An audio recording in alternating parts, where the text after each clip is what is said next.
کل آپ کی خدمت میں نجاست فقاع کے سلسلے میں دو باتیں عرض ہوئی اور ایک حدیث مبارکہ آپ کی خدمت میں عرض ہوئی فقاع و شطرنج کے سلسلے میں اور ان کی حرمت کے بارے میں۔ اسی حدیث کا تتمہ آپ کی خدمت میں عرض ہوگا، جیسا کہ کل آپ کی خدمت میں عرض کیا کہ فقاع شراب کی ایک قسم ہے، جو سے بنایا جاتا ہے اور کبھی گندم سے بھی بنا لیتے ہیں اور ایک خاص طریقے سے اسے بنایا جاتا ہے تو اس میں الکلی خاصیت پیدا ہو جاتی ہے، جس کی وجہ سے وہ نجس بھی ہو جاتی ہے اور حرام بھی۔ خود جو گندم حلال ہے، لیکن ان میں جب کسی طرح سے الکلی خاصیت پیدا کر دے، نشہ آور ہو جائے تو یہ چیزیں حرام ہو جاتی ہے اور نجس بھی۔ فقاع کے سلسلے میں جو حدیث مبارکہ عرض کیا کہ اس میں قباحت کی شدت اس وجہ سے بھی ہے کہ یزید وہ پہلا شخص ہے جس کے لیے فقاع کی شراب تیار کی گئی اور اس نے اس وقت فقاع کی شراب کو پینا شروع کیا جبکہ سر آقا عبداللہ بن حسین اس کے سامنے تھا تشت میں، اور اس نے خوشی سے خود بھی پیا اور دوسروں۔ اس کا تتمہ عرض کروں گا۔ یہ حدیث مبارکہ بھی حضرت آقا امام رضا علیہ السلام سے نقل ہے کہ آپ نے فرمایا اول من اتخذ له الفقاع، جس شخص کے لیے سب سے پہلے فقاع جو کی شراب تیار کی گئی فی الاسلام، دین مبین اسلام میں، مسلمانوں میں سب سے پہلے جس نے فقاع تیار کی، جس کے لیے بالشام، سرزمین شام میں اسے تیار کیا گیا، یزید بن معاویہ، یہ یزید کے لیے تیار کی گئی۔ فَأُحْضِرَ، شراب فقاع کی شراب پیش کی گئی اس کے پاس، وَهُوَ عَلَى الْمَائِدَةِ، اس وقت جب وہ دسترخوان پہ بیٹھا ہوا تھا، وَقَدْ نَصَبَهَا عَلَى رَأْسِ الْحُسَيْنِ بْنِ عَلِي علیہ السلام، اور دسترخوان بھی سر آقا امام حسین کے اوپر بچھایا گیا تھا۔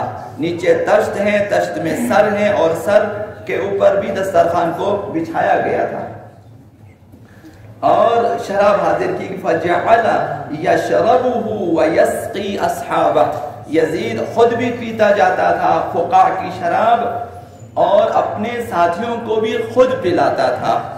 جو کی شراب اپنے ساتھ جو دسترخوان پہ بیٹھے تھے انہیں پلا لیتا تھا۔ وَيَقُول، اور یہ کہتا تھا اپنے دوستوں سے، اشربوا، پی لو یہ شراب، فَهَذَا شَرَابٌ مُبَارَک، یہ بابرکت شراب ہے، فقاع کی شراب یہ بابرکت شراب ہے، من برکتہ انا اول تناولناہ، اس کی برکت یہ ہے، مبارک یہ ہے کہ میں پہلا شخص ہوں جو یہ شراب پی رہا ہوں، یعنی میری وجہ سے۔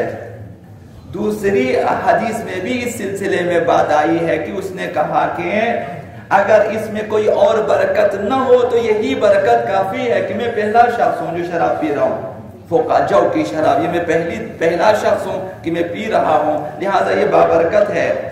انا اول تناولناہ وَرَأْسُ عَدُوِّنَا بَيْنَ يَدَيْهِ، جبکہ ہمارے دشمن کا سر ہمارے سامنے ہے، بین ایدینا، دشمن سے مراد یعنی آقا عبداللہ حسین کا سر مبارک جسم مبارک سے جدا کرنے کے بعد اس کے سامنے ہے، اور یہ اشارہ کر کے دشمن کا سر ہمارے سامنے ہے اور ہم پی رہے ہیں، یہ بابرکت شراب ہے۔ وَمَائِدَتُنَا مَنْصُوبَةٌ عَلَيْهِ، اور ہمارا دسترخوان بھی ٹھیک اسی سر کے اوپر بچھایا گیا ہے۔ وَنَحْنُ نَأْكُلُ وَنُفُوسُنَا سَاكِنَةٌ، اب ہم اس دسترخوان پہ بیٹھ کر آرام سے کھا رہے ہیں جبکہ ہم بڑی آرامش میں ہیں۔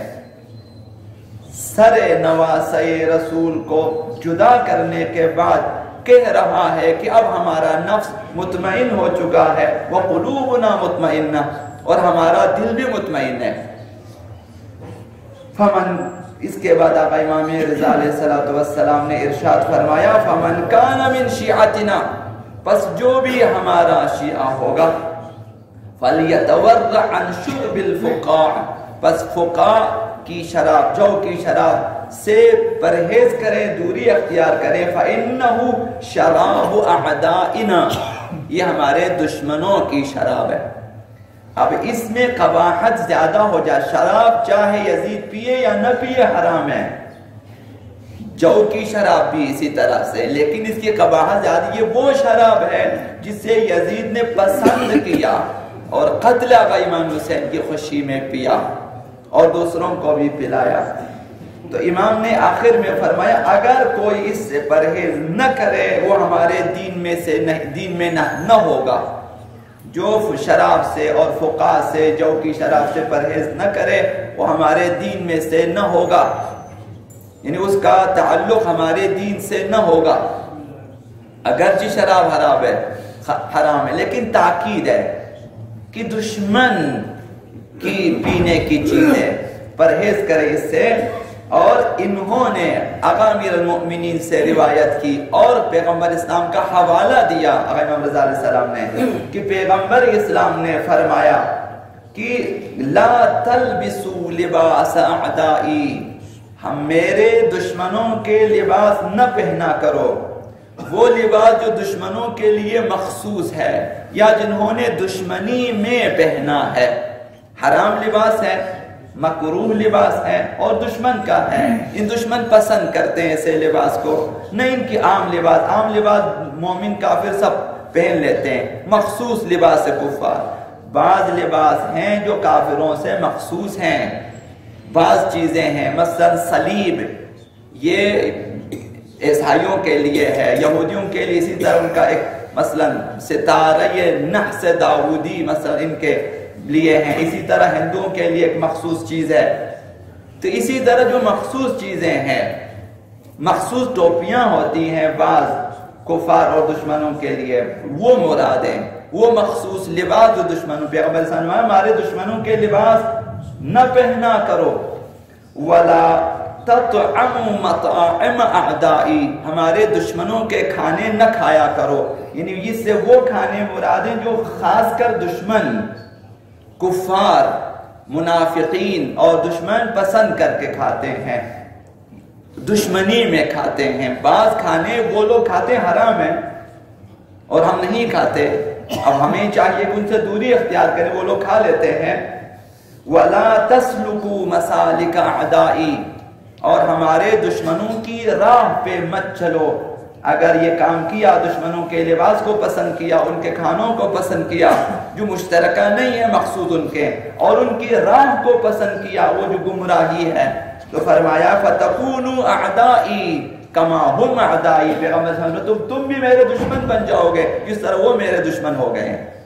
کھانے پینے اور لباس پیغمبر اسلام کی سنت کے مطابق نہ ہو، سیرت اہل بیت کے مطابق نہ ہو اور دشمنوں سے مخصوص ہو، اور ہم اگر پسند کر کے پہنے، پیغمبر اسلام نے فرمایا پھر تم بھی ہمارے دشمن بن جاؤ گے جس طرح وہ ہمارے دشمن بن چکے ہیں. عرض کرنے کا مقصد یہ ہے کہ ہمارے بزرگوں کو اور خاص کر نوجوانوں کو چاہیے کہ دشمنوں کے لباس سے مرعوب نہ ہو جائیں، ان کے کھانوں سے مرعوب نہ ہو جائیں اور ان کی راہ کو پسند نہ کریں، ورنہ دشمن پیغمبر اور دشمن اہل بیت بن جاؤ گے.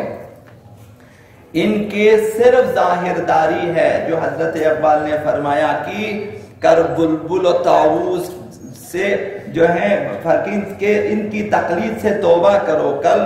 کر بلبل و طاؤس کی تقلید سے توبہ. بلبل فقط آواز ہے، طاؤس فقط رنگ.